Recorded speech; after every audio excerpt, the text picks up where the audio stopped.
Welcome to the Retreat Leaders Podcast, the show for visionary coaches, healers, wellness pros, and small business owners who aren't just here to host another feel-good getaway, but to build a profitable, impactful retreat business.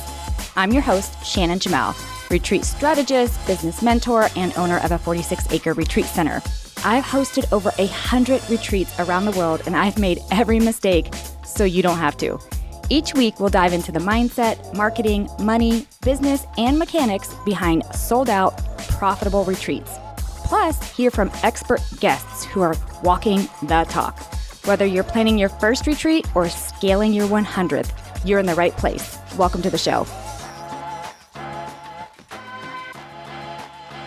Hey guys, welcome back to the Retreat Leaders Podcast. It's Shannon. I have a special guest in my studio here in Austin, and I'm going to introduce her, and I am going to read it from my phone for those of you that are watching, because I don't want to mess this up because it's really special. She's an amazing human, and I just got to get it all in. So welcome Dr. Kim Dang to the show. She is a mathematician, a reinvention strategist, and founder who has lived the full arc of starting over more than once. And I can say that is definitely the case. A former journalist turned researcher in random matrix theory, she held a professorship in applied mathematics at Yale University before crossing into film production, then acting and entrepreneurship, building a company in the retreat and knowledge industry focused on helping high-performing creatives and visionaries engineer new and bigger lives, which I cannot wait to dig into. She's the coach for those who have always been told their dreams are too ambitious, and her answer is there's space for more.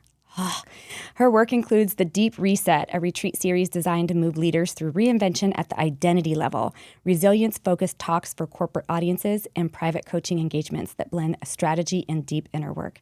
Her core conviction, there is a blueprint to reinvention in you, and it's easy. She brings the same precision she once applied to mathematical proof to the most complex equation of all, becoming who you're meant to be next. Welcome. I am so excited you're here. Thanks, Shannon, for having me. Yes. I love being here, even though Austin is rainy and foggy. And what the hell? I did not expect that, but here I am. She thought she landed in Seattle, you guys. I mean, it London literally, or Seattle, right? Listen, I love Seattle. Everybody knows my daughter lives in the state of Washington. It's one of my favorite places to visit. But 99% of the time that I'm there, it's gloomy and dreary and rainy, and the locals love that, and it's, you know, whatever. We've been like that for about 7 to 8 days now, and I'm done. So I'm sorry that you landed in Austin, and it's kind of a little yucky, but I'm glad you're here from New York. Yay! She's coming here from one of my favorite places. We were just talking about it before we started hitting record, how much I love New York and the energy, and there's no place in the world that has that type of energy. There really isn't. No. It's amazing. Yeah. Well, welcome. We are going to dig into something that I am super excited about. I'm always excited to talk to somebody in the retreat space who is really doing things differently. There's sometimes this mold, and I love it because you even mention it, in the bio, is like people are telling you you're too much or you need to do this or whatever it is. And there's this mold even for the retreat industry of like, it needs to be wellness focused, or it needs to be a full reset for you spiritually, or it needs to be XYZ, whatever it is. And your mold is different. And that makes my heart so happy. Talk to me about your retreats and who's coming to your retreats and what they can expect. Yeah, so my retreats are 4-day retreats. They're not for the faint of hearts. They're 4 days full on, 7 a.m. to 11 p.m.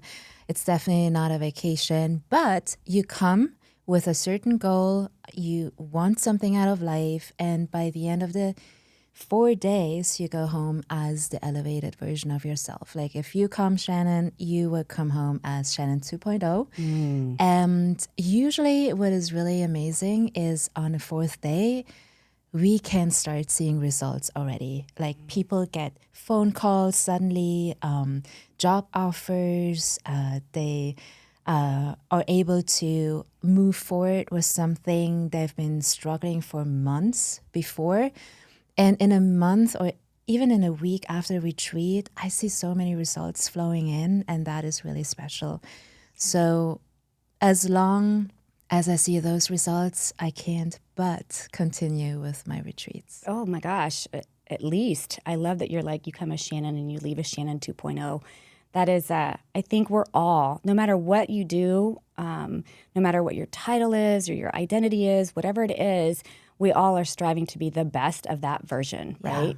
Yeah. And so it sounds to me like you and I have traversed some similarities. I definitely was not a professor at Yale, okay? But we've had some shifts in our identity, right? And so I went down different paths: corporate sales, real estate sales, entrepreneurship, mental health, and each identity I've had this shift and this pivot. And what's interesting is many times people would question, like, why are you making this shift? Yeah. And you should stay where you're already at, or, so talk to me about how you've maybe experienced that as well. So many expectations you want to fulfill, especially as a woman in this world. I think men as well.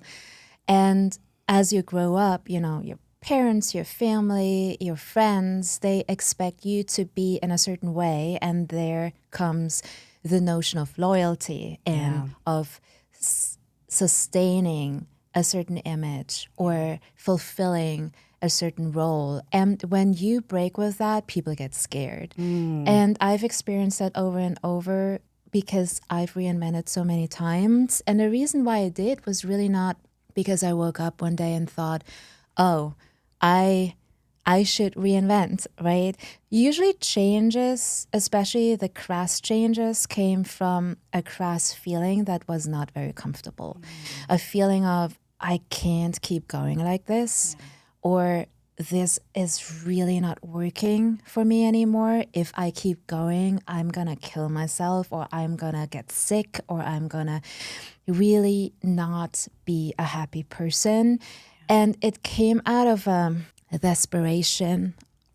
A lot of times. I mean, I remember the time when I was at Yale being a math professor in applied mathematics. The people were amazing around me. The life was amazing around me. But I just couldn't feel the passion anymore. I couldn't feel the drive anymore. So I had to come up with something. And that was the moment when I decided to change.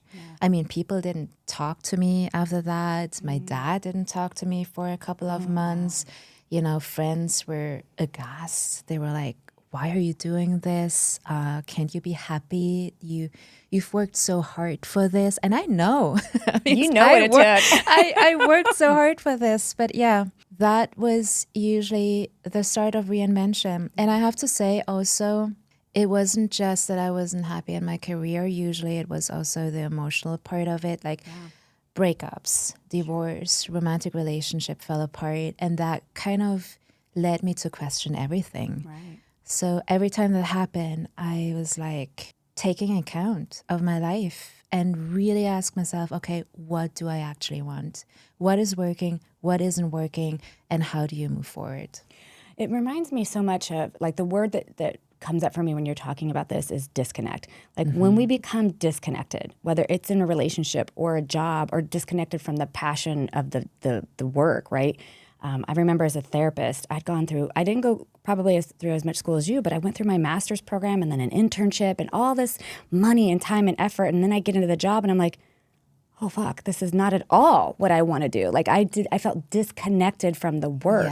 That, like you said, the people are amazing. It's all great, but I was disconnected. And I, like you, pivoted. And so many people were like, are you kidding me? You went through a master's program for this? And it's not like when you do behavioral science or probably math, like you can go, well, I'll just be a business major. It's just, and so, but it reminds me of probably what people are feeling when they come to you, right? I mean, you're hosting retreats, or you're teaching, or you're speaking to people who at some point felt disconnected and are now trying to reinvent, right?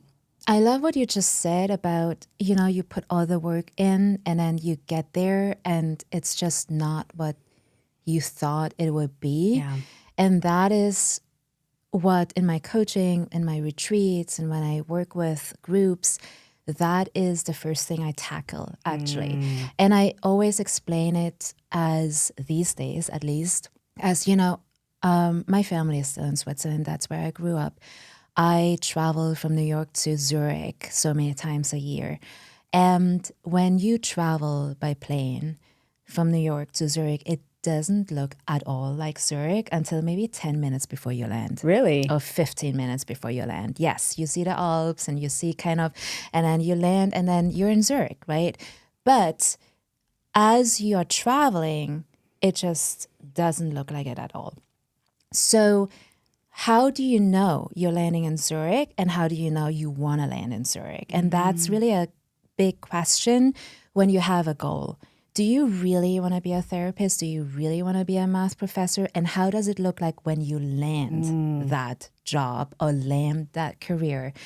And so I walk people actually through this, not only visualization, but embodiment of what it means to land, right? Because if you are not putting yourself in the shoes of the person you're going to be and how it's going to look like, you're going to be surprised on so many levels, and sometimes not in a good way. Yeah. So that is number one. And then also, again, the working hard, right? We all know what it takes to be in the clouds. It doesn't look like Zurich. It's just like sky. It looks the same for 6.5 hours.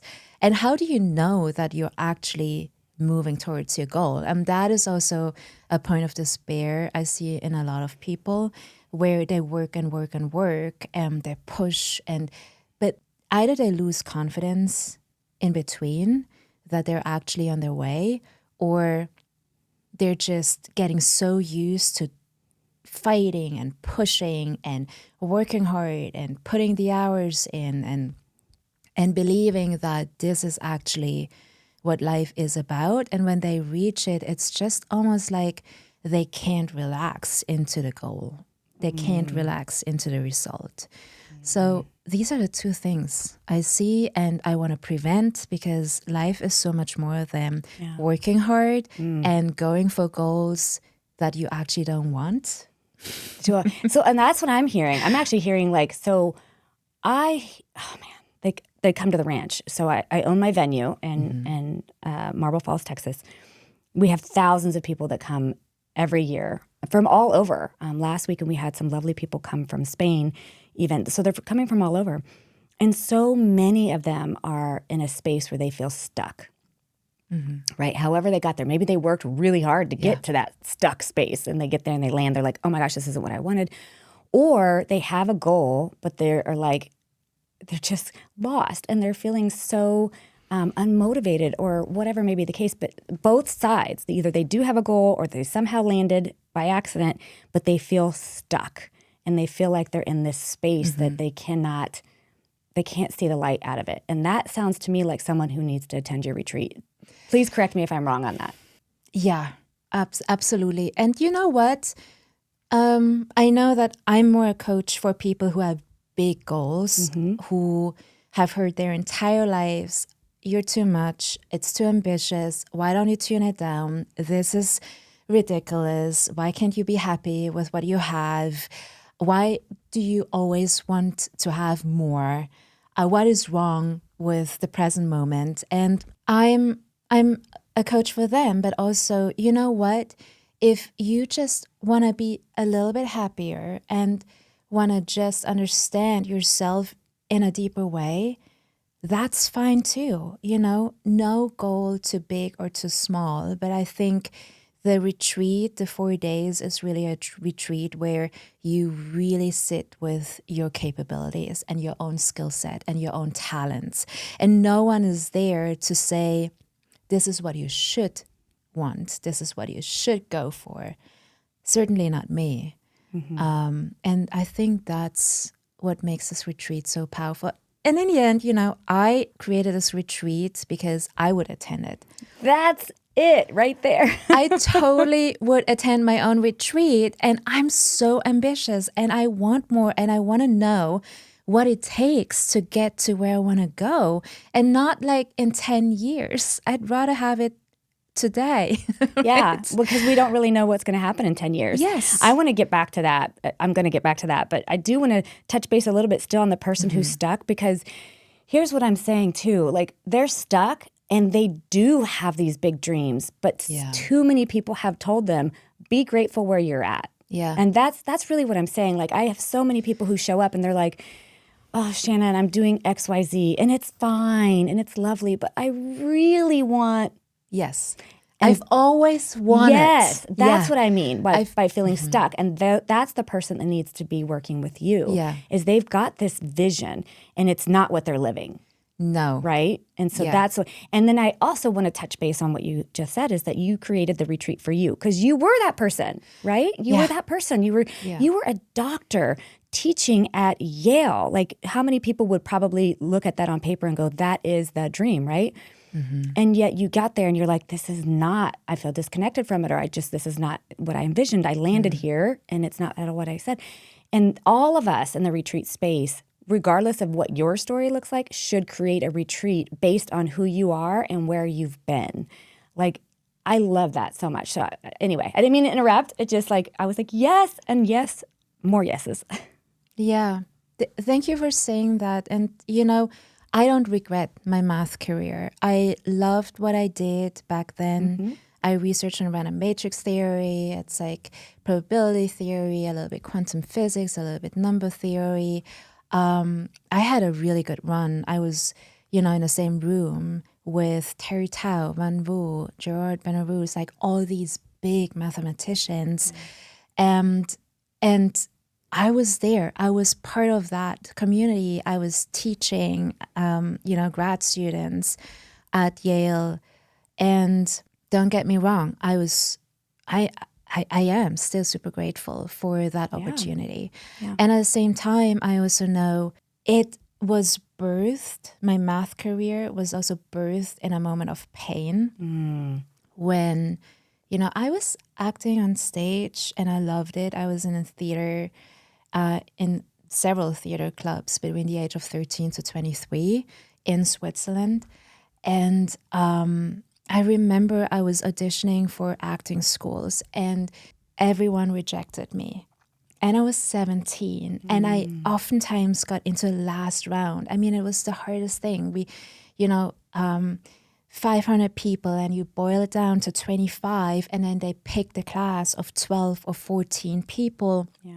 And I was sitting there with those 14 or 16 people who were picked. And then the other I was always part of the other 14 who weren't picked.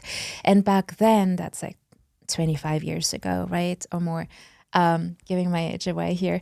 But I was heartbroken. And I thought, if you guys don't want me, then I just show that I am capable of so much more.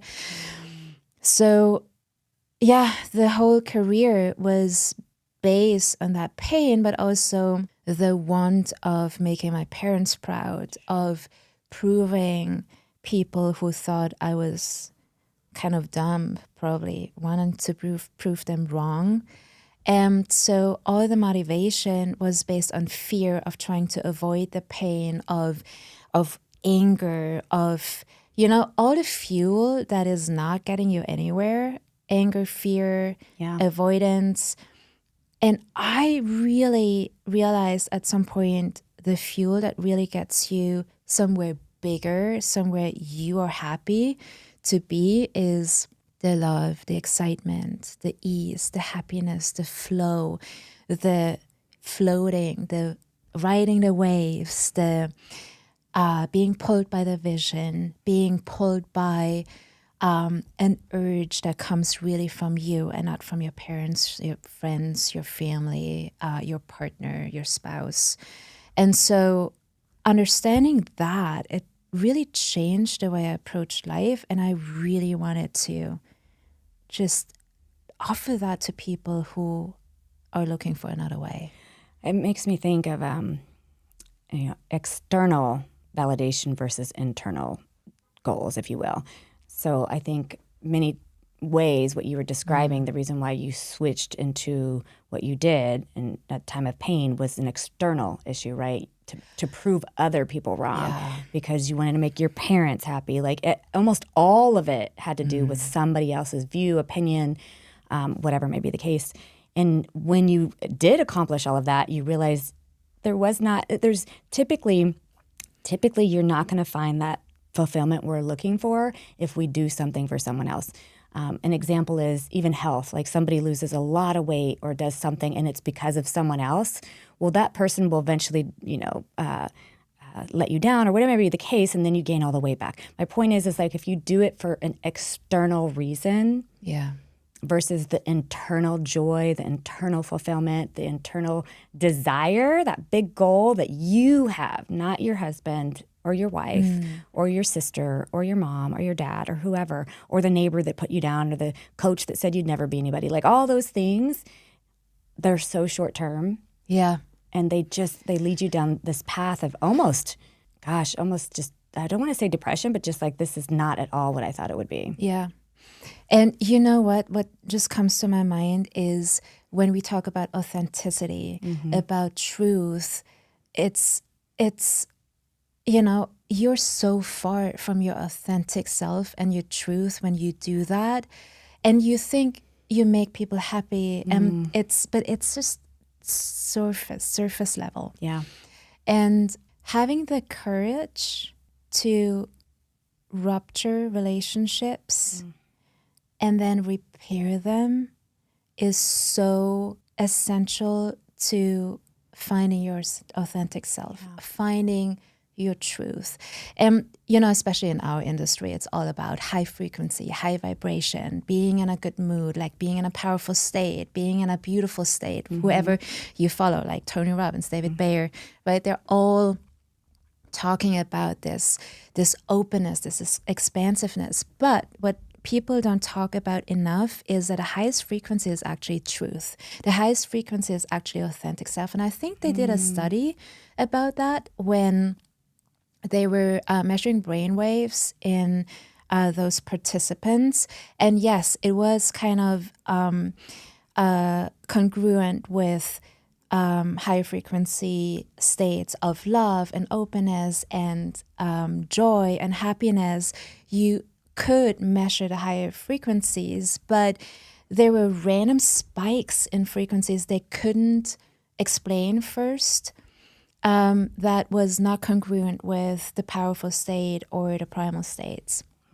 And what they found out after was that these were spikes of truthful states. When they were truthfully sad for a moment, truthfully angry for a moment, and that was actually the spike. And I think as important it is not to sit with those feelings like anger and shame and fear, like moving through it in an authentic way unleashes your power, unleashes your higher frequency, and that is what you need to be courageous enough for in order to create the life you want. I love that.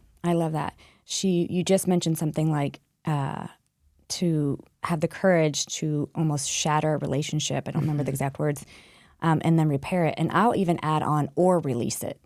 Because there are some relationships that you have to shatter and create boundaries, and those boundaries is part of the repair work, I believe. But there's also sometimes where the boundary has to be in a way that says, I'm going to love you from a distance. I'm going to, or just completely remove, you from my life, whatever may be the case. And I think that's some of the work you need to do in order to really get that big goal. So I'm assuming some of this is the work that you do and you discuss on your retreats and in your work. Yeah. So it's I use rupture and repair, but also you're totally right when you say that sometimes you have to let people and things go. It's when I say rupture, it's not only relationships, but also rupture, sometimes the process you're in, like having the courage to follow your intuition and risk to rupture whatever you're doing right now. Because intuition is usually not coming in a very convenient moment. Intuition is usually so uncomfortable. You're like in the middle of something and you get an intuitive hint and you're like, Shit. Now? Yeah. Yes. Seriously? No, please. I was just to go on that plane and you're telling me I shouldn't? Yes. Yes. That kind of thing. But the repair, I think, I meant repair more in a sense of repairing yourself. Okay. I love and that. so when you release, you do repair that part of you that was looking for outside validation maybe, or you were trying to keep something up that wasn't serving you. So when I mean repair, it's always a repair of yourself, of something, your core, of your wants, of your identity, of your self, really. Yeah. So a lot of listeners on the show are small business entrepreneurs, or they might work a career, but they're really wanting to build this business that has nothing probably to do with their career, and they might be retreat leaders. And they have audacious goals, I think. And some of them might have audacious goals they don't even realize they have, to be quite honest with you. So in my mind, as I'm listening to you and I'm listening about your retreat and the work that you do, I'm thinking every single listener who has this goal or this vision and they're really not living it, or they're afraid of it, that they are your people. Walk me through what a day would look like for them on retreat with you. I know you mentioned the time frame and you mentioned some of the outcomes, but give us an idea of what that day actually looks like. So is it okay if I, instead of a day, I'm walking you very quickly through the framework? Please, yeah. Because that framework is actually the scaffolding of those 4 days, but also the scaffolding of one-on-one coaching with me, of any group coaching, of my book, of anything I'm doing. And the framework is really first we gain clarity of what we want, and in a way what we want, and not our parents or spouses or anyone else. And I have like several methods how you can prove and, poke. I have a feeling with your mathematical background, you've got a massive system that works really damn well. I am all about systems and structures, and also balance, right? Like inner work, outer work, a yin yang, masculine, feminine energy. But we always start with the clarity, and the clarity is really, what do you want? And then the second part is, when you're clear about what you want, is, are your beliefs in line? Do you believe the right things in order to hit your goal fast? You can't want a romantic relationship while your beliefs are you're a lone wolf, right?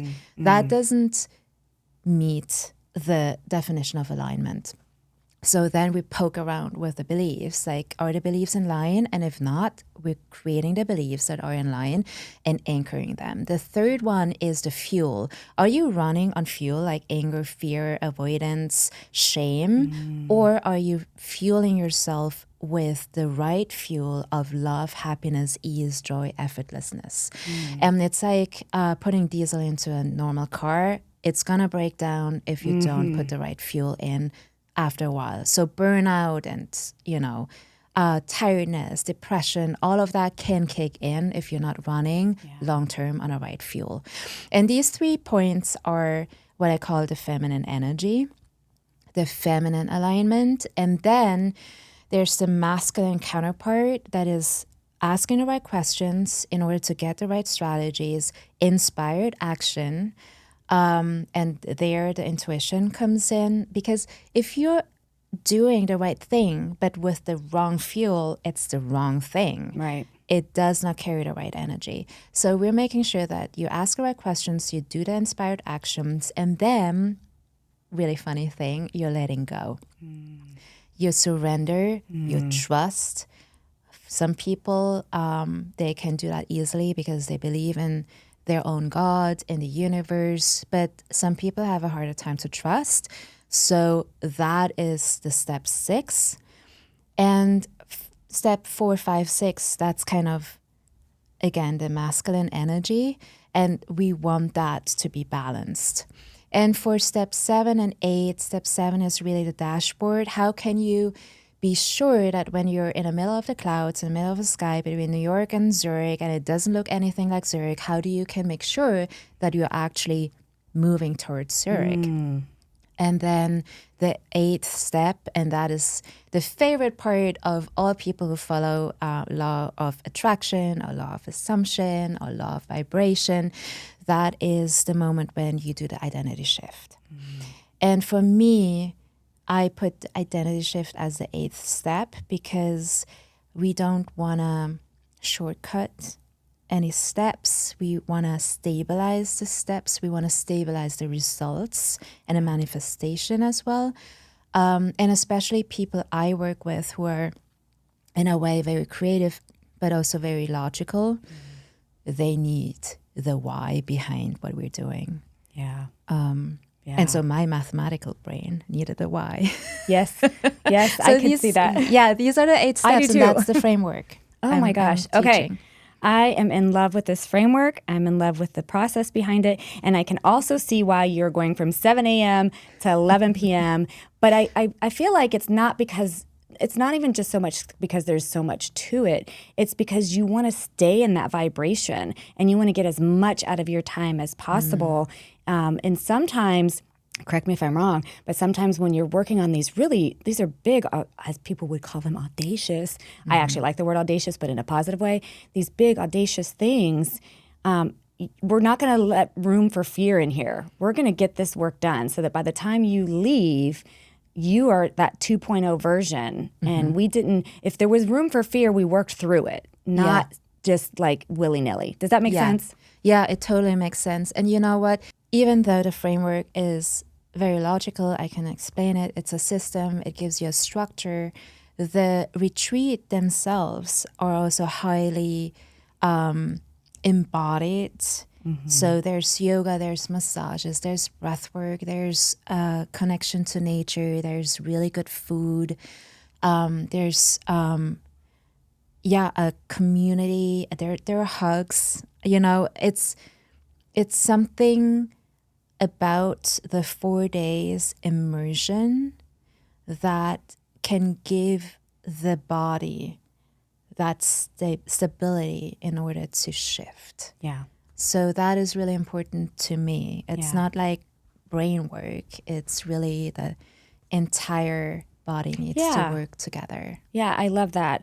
I'm a big believer in you've got to incorporate some sort of body component. Yeah. It could be through breath work. It could be through yoga. It could be through meditation. It could be through all of those things. Yeah. And at the same time, even with those things happening, when you're doing these big shifts, your brain is still working so hard, right? Because even during a massage or during meditation or during yoga, when you're in this expansive place, your brain is like creatively firing. And I think that's one of the reasons why a lot of us in our retreats, mine are nothing like Dr. Kim's. Mine are very much like, let's go drink champagne in France, okay? But you know, when I did do more of the, we'll call them transformational or healing type of modalities, you got to give that space in there to be able to almost creatively juice it up, if you will. Like, you know, if Tony Robbins is really good at this, that's his niche where he's literally going 20 hours a day and it's nonstop brain. That's fine. There's something to that too.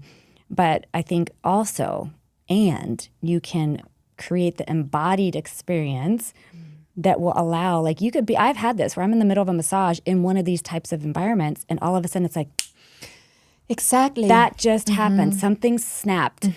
It literally snapped in my brain where I was like, that's what she means when she said XYZ. Yeah. You know? And you know what? It comes usually in those relaxed moments. So the step 6, I'm talking about the surrender, the having faith, the trust. I call it a paradox where you want something so badly, and when does it come into your life? When you don't want it so badly anymore. Yes. You really need something to happen. And when does it happen? When you don't need it to happen so urgently anymore. Yeah. And it drives every human being crazy because it's a paradox.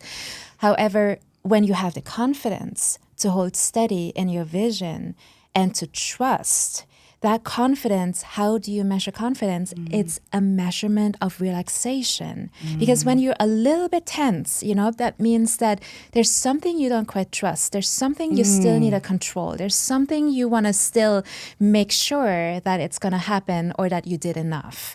So relaxation is really where things come from imagination into the 3D reality.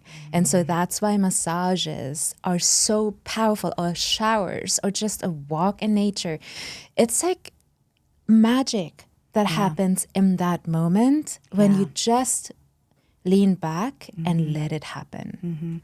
I can think of every massive success in we'll call it the business side, but in the personal side too, is when I fully surrendered, if you will, released, relaxed, took even the fingertips off of this has to happen, right? Because us as humans, we're like, and yet still hold on to the goal. Because you and I were talking before we started recording, and it was like, you want to GPS the goal, but your route might go like this. And kind of like the plane to Zurich. You don't know what route that pilot's taking. The pilot might go, there's a big ass storm. I'm going this way first. And it looks like you're going somewhere totally different than where you intended.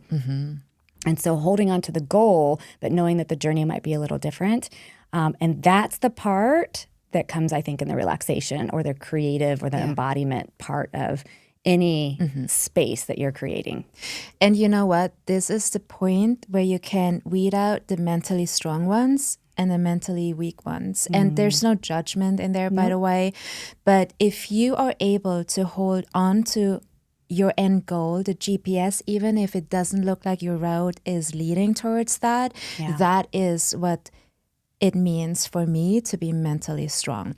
It's what I teach when I say we are training to hold steady in our vision. Because when you hold steady, anything can happen in between, but you're so locked into where you want to go that it's inevitable that you will hit your goal. And the more you believe, the more you can hold steady, the faster you will hit it. Yeah. I have two thoughts on that. One, entrepreneurship is not for everyone. It's just not. And maybe even having that big goal might not be your jam because you don't want to have the clouds. You want just, I'm clearly doing this job and I clearly get this check or whatever, or I want this whatever. But it is the ones who can really, really hold on to that vision. And then the second part to that is they hold on to the vision when it looks the worst. Because that's usually right before you're going to skyrocket. I love that you just said My that. husband and I have been on the brink of bankruptcy twice in our business. Twice. And we're like, fuck it, keep going. Then we'll go bankrupt. And both times we surrendered to that and said, fuck it, we're going for it. We came out even better on the other side. And it was almost immediate when we said, then we're all in. And so, but we were literally on the brink of like losing everything. Like we just all in, we're going to lose our house, we'll move into an apartment, whatever. And right on those edges of precipice, we held on, like literally held on to this is what it's going to look like, no matter if we have to crash and burn first. No matter what, this is what it's going to look like. And I really believe that usually is the part where people will pivot. And they're like, nope, I'm not crashing and burning, I'm going this way. Right? I mean, same. I can think of at least 5 examples where I was about to crash and burn. And literally. just like, just made it in time. And you know what? I know that entrepreneurship or going for big goals is not for everyone. Do I agree with that though? I think it is for everyone because there is an inner urge in every single one. And if you are lying to yourself and saying, oh no, it's fine, then that is maybe where you want to look or not. I mean, it's really a choice, right? But when it comes to ambition and playing big and going full out and living life to the fullest, we all strive for something that our soul wants. And we are never absolvent. We're never getting absolved from that urge. You can numb it, you can distract from it, but if you're really, really honest to yourself, I'm pretty sure every single person on this earth has a unique skill set, has a unique talent, and is here for more than they think they are. I love that she's way more optimistic than I am. I just really want to invite people to genuinely think love that. about it. You know, and really, if you decide not to go for it, okay. Maybe you're here in this lifetime to just chill and relax. That's fine too. But from what I'm seeing, there are so many people who really numb their dreams, and it 100%. hurts me when I see it. 100%. I do not like it. And I think if everyone would go for their dreams, there would be so much less contempt, less looking left and right, less judging, because everyone would just go for it and find their own path. And everyone's path is so unique that there's no comparison. You can't even start comparing because you're not walking behind someone. You're not walking in front of someone. You're just leading by example, but being uniquely, authentically you. Yeah. I think in order for there to truly be none of that judgment or comparison, you have to do the inner work first. Because if you think about it, one of my favorite sayings is, the person above me is not judging. Take that for what it is. That's not meant to be one person's lower or higher, but you get what I'm saying. Like the person who is successful and who's doing the damn thing is typically not looking down on the person who's not, right? Yeah. And so we tend to judge and criticize and be snarky and nasty because we're not living that dream that you're talking about. Agree. Yes, I do believe everybody has that dream. But I think depending on their willingness to do the inner work, and that's where my time in mental health has probably burned me a little bit because there's, and I don't even know it's that they don't want to. I think they're, one, deathly afraid of it because of whatever trauma or history or whatever's in their background. Yeah. Or their condition, depending on their environment, right? Their environment might have, listen, I grew up in a space that was very much like the government should take care of me and nobody else. You know, I don't have to work hard. You know, so your environment plays a role. Your past experiences, your pain, your disruption. Like there's all these things that play a role. And so, could everyone possibly have a dream that they would love to strive for? Yes, I think the sad truth is there's a lot of people who are afraid of it, and there are a lot of people who probably need to do the work with you. And it starts with the inner work first. Because if you're not doing that inner work first, you will self-sabotage almost all along the way. That's literally step 2 I was talking about, right? If you believe that other people need to take care of you, if you believe other people are preventing you from reaching your goals, that part. That is a belief that is not helping you to reach your goals, right? And so that's what I mean. If you want to become super successful, but you believe that other people are putting stones in your way, then that is a belief that needs to be changed. And that is literally step 2. Yes. Yeah. Yes. Oh my goodness. This has been amazing. I could see us possibly doing another show to dig even deeper. I obviously will have everything in the show notes, but do you want to just say where they can find you? So that way, in case somebody doesn't want to read, they just want to hear. Yeah. I mean, I'm easily to be found. So follow me on Instagram at Dr. Kim Dang. You can drop me a message. What was your biggest takeaway from this conversation? What you loved about Shannon also. And if you want to read about the retreats or really want to go deeper and work with me and see how it looks like, then go on to drkimdang.com, drkimdang.com/retreats. And you'll find a lot of information. However, the most information is still inside of me. So I would really invite everyone to just reach out for a quick 15-minute, 30-minute intro call, and I would be happy to get to know you.